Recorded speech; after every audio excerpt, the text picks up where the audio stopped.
Nej, du piller for meget. Men derfor du ryger af. Ja, kom nu bare. Den svæver og griller. Det er bare... Jamen, jeg fik det. Jeg er ekstremt dårlig til at negler, fordi jeg ryster på hænderne. Det er ikke med feeling at gøre, den svæver. Det er også det, så kan man forstå.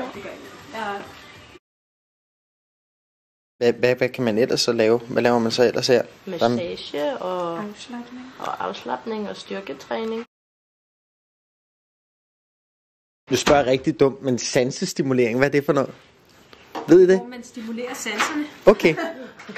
Selvfølgelig. Jeg tror, det er det der, Pernille. Hvad er det der, du mener? Jamen, sansestimulering, det er et meget, meget stort og bredt felt. Ja.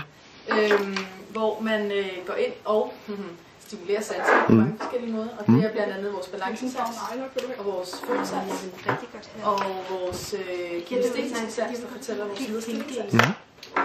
Gennem leje. Ja. Vi sætter tipper på. Tipper på? Nå, det er de der.